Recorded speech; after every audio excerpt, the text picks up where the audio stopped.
আসসালামু আলাইকুম।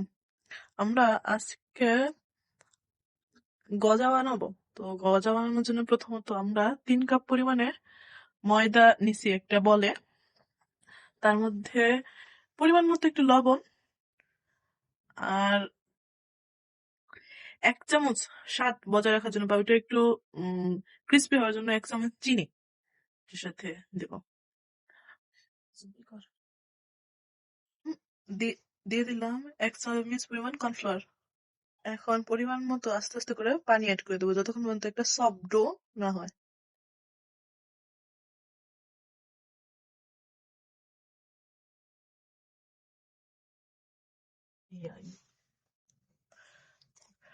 আমাদের ময়দা মাখা হয়ে গেছে, এখন একটা সফট ডো তৈরি হয়ে গেছে। এইটা হচ্ছে এখন 10 মিনিটের জন্য রেস্টে রেখে দিব। আমরা বড় বড় করে গোল্লা বানিয়ে ফেলছি, যেটা দিয়ে আমরা এখন রুটি বানানো হবে।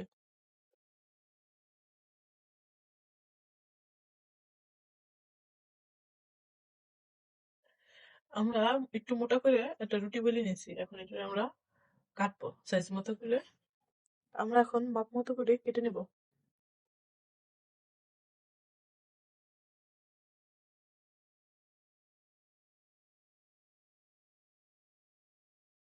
যার যার পছন্দ মতো এটার সাইজ ব্যবহার করে। আপনাদের যেরকম পছন্দ, ছোট ছোট বা বড় বড় সেমন করে কেটে নেবেন। আমরা আমাদের পছন্দ মতো একটু ছোট ছোট করে কেটে নিচ্ছি। সবগুলো আমরা এইভাবে সাইজ মতো কেটে নিলাম। এখন এগুলো আমরা বাকি যেগুলো হয় সেগুলো সব কেটে নিয়ে তারপর ভেজে নেবো। আমরা এখন একটি প্যানে একটা কড়াইতে তেল গরম করে আহ, তেলের ভিতরে এখন সব আস্তে আস্তে করে সব গজাগুলো ছেড়ে দেবো।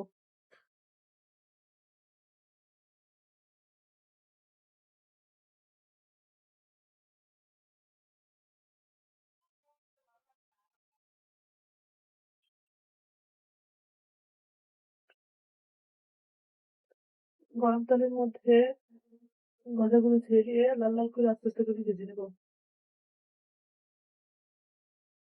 অল্প আছে আস্তে আস্তে করে লাল লাল করে ভেজে নিতে হবে। এভাবে করে আমাদের সবগুলো ভেজে নেবো। হয়ে গেছে, ভাজা হয়ে গেছে, এখন আমরা উঠিয়ে নিব।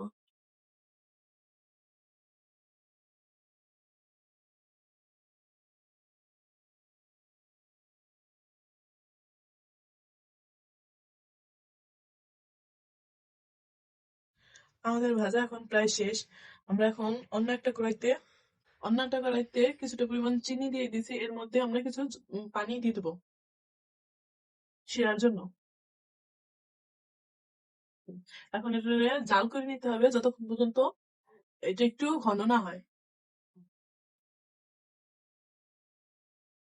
এটা আমরা যতক্ষণ পর্যন্ত একটু ঘন না হয়ে যায় ততক্ষণ পর্যন্ত আমরা নেড়ে চেড়ে একটু ঘন বানিয়ে নিব, তৈরি হয়ে যাবে। এখন আমরা শিরা দিয়ে নিতেছি।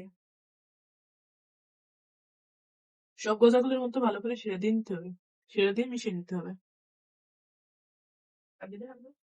তৈরি হয়ে গেছে আমাদের বাড়িতে হোমমেড গজা, একদম মুচমুচে, অনেকদিন পর্যন্ত সংরক্ষণ করা যাবে।